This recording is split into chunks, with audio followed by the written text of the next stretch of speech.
ॐ ऐं दुर्गां शिवं शान्तिकरीं ब्रह्मणीं ब्रह्मणोऽप्यां सर्वलोकपुनोतिं च पुनामामि सदा शिवां मङ्गलं शोभनं शुद्धं निष्कलं परमङ्गलं विश्वेश्वरीं विश्वमातां चण्डिकां प्रणमामहं सर्वं देवमयीं देवीं सर्वलोकभयापहं ब्रह्मेशो विष्णुनमितं प्रणमामि सदा मां बिन्धस्तां बिन्धनीलयं दिव्यस्थाननिवासिनीं योगिनीं योगजननीं चण्डिकां प्रणमामहं ईशानमातरं देवविश्वरी विश्वप्रियां प्रणतोऽस्मि सदा दुर्गा संसारवातारिणीं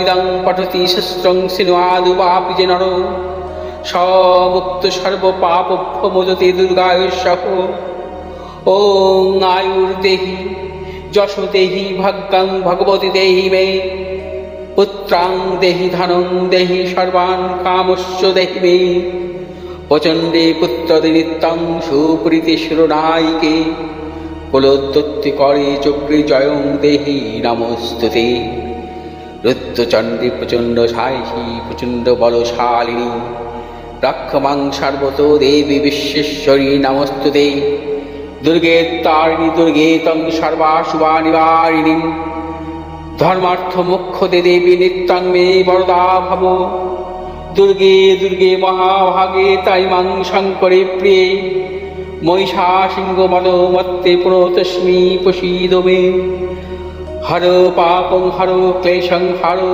शोकं हरात्मकं हरो रोगं हरो क्षोभं हरो मारि हरि प्रिय। নমস্কার দর্শকবৃন্দ, পণ্ডিতজি ভিখুশ্রী জাতক বলছি। আগামী 27শে অক্টোবর মঙ্গল বৃশ্চিক রাশিতে প্রবেশ করবে, থাকবে 7ই ডিসেম্বর 2025 পর্যন্ত। আমি ইউটিউবে প্রোগ্রাম করেছি এর আগে, বা আমি সিটিভিএন চ্যানেলেও বলেছি, গত বছর নভেম্বর মাস থেকে 2024 নভেম্বর মাস থেকে যখন মঙ্গল কর্কট রাশিতে নিচস্থ হলো এবং মঙ্গলের যে অশুভ প্রভাব 2025 সারা বছর থাকবে, সেটা নিয়ে কিন্তু আমি বারবার বলেছিলাম, বারবার আমার ইউটিউব প্রোগ্রামেও করেছি। আপনারা আমার ইউটিউব প্রোগ্রামে দেখে নেবেন যে মঙ্গল নিচস্থ মঙ্গল অর্থাৎ 2025 সাল মঙ্গল কেন খারাপ দেবে, এবং সিটিভিএন চ্যানেলেও বলেছিলাম যে 27শে অক্টোবর পর্যন্ত 2025 সালের মঙ্গল কিন্তু শুভ ফল দেবে না। অর্থাৎ 2025-এর মঙ্গল ছিল সংখ্যাতত্ত্ব অনুযায়ী রাজা, সে মঙ্গলই ছিল দুর্বল। কর্কটে কখনো নিচস্থ ছিল, কখনো মঙ্গল শনি দৃষ্ট ছিল, কখনো মঙ্গলের সঙ্গে শনির অবস্থান ছিল, ষষ্ঠ অষ্টম সম্পর্ক ছিল।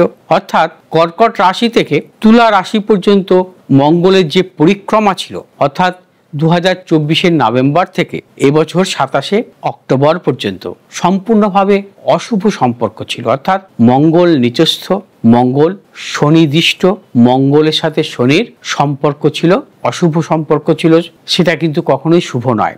মঙ্গল যেহেতু 2025 সালের গ্রহগত দিক থেকে রাজা ছিল, সে মঙ্গলই যখন অশুভ ছিল তখন নানাবিধ সমস্যা তো থাকবেই।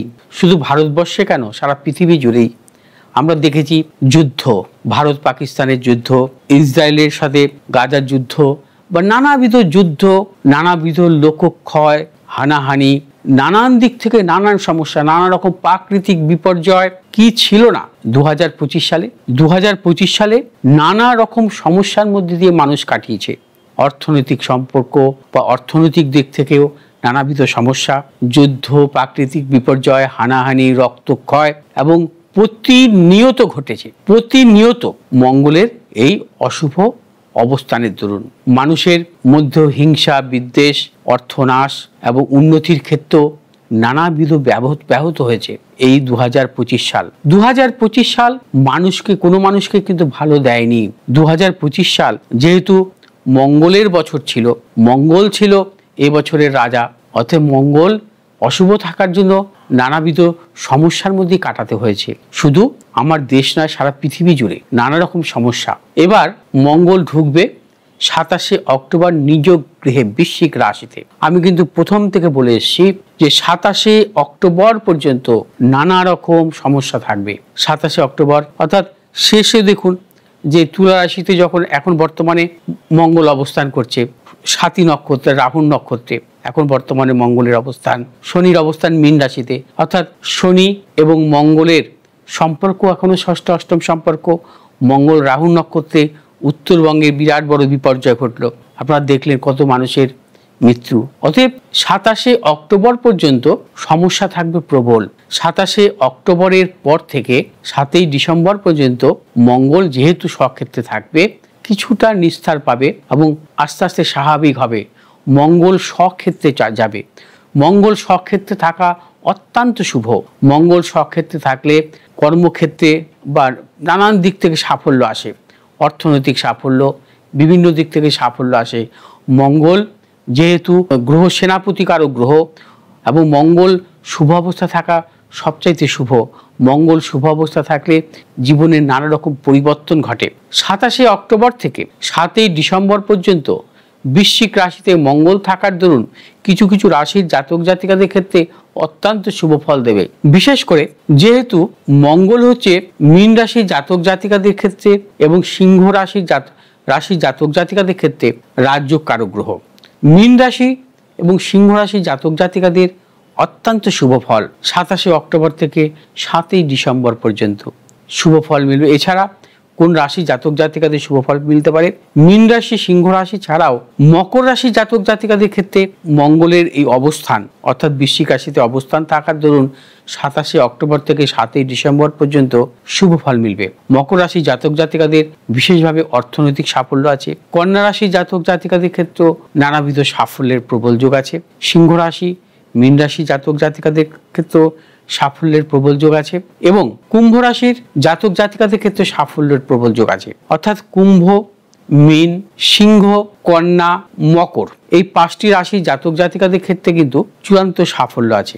মঙ্গলের এই ট্রানজিট অর্থাৎ গোচর 27শে অক্টোবর থেকে 7ই ডিসেম্বর পর্যন্ত বৃশ্চিক রাশিতে অবস্থানকালে, কারণ এই সময় মঙ্গলের কিন্তু কোনো দোষ থাকবে না। মঙ্গল যে বর্তমান 2025-এর সংখ্যাতত্ত্ব অনুযায়ী যে রাজা এবং রাজার মতনই ফল দেবে যখন স্বক্ষেত্রে থাকবে। মঙ্গলকে সর্বদা শুভ অবস্থা থাকতে হয় মঙ্গল যদি কখনো কোনো জাতক জাতিকার শুভ ফল দেয়, কারণ মঙ্গল এমনই একটি গ্রহ যদি অশুভ অবস্থায় থাকে তাহলে কিন্তু মঙ্গল কখনোই শুভ ফল দেয় না, চরমভাবে অশুভ ফল দেয়। আমরা 27শে অক্টোবর থেকে 7ই ডিসেম্বর মঙ্গলকে শুভ অবস্থায় পাবো 2025-এর এই শেষের দিকে। অতএব আশা রাখবো প্রত্যেকেরই ভালো হবে এবং তার পাশাপাশি এই রাশির জাতক জাতিকাদের ক্ষেত্রে অত্যন্ত শুভ ফল। আসবো পরের কোনো ভিডিও নিয়ে মঙ্গলের। আবার নতুন বছর আসবে 2026 সালের কোন গ্রহ রাজা হবে এখনই বলবো না, অবশ্যই বলবো আপনাদের পরের ভিডিওতে। এবং 2026 কোনো একটি শুভ গ্রহ রাজা হবে এবং 2026 কিন্তু অনেক দিক থেকে আমরা শুভ ফল পাবো। গ্রহগত অবস্থান অনুযায়ী বলছি এবং গ্রহগত অবস্থান অনুযায়ী কেন শুভ ফল আসবে। 2025 যেমন খুব অশুভ গেছে, 2026 তেমনি ভালো হবে। কেন ভালো হবে সেটা নিয়ে থাকবে বিস্তারিত আলোচনা। আসবো পরের ভিডিওতে। ভালো থাকুন, সুস্থ থাকুন, নমস্কার। যদি আমার এই ভিডিওটি ভালো লাগে শেয়ার করবেন, লাইক করবেন।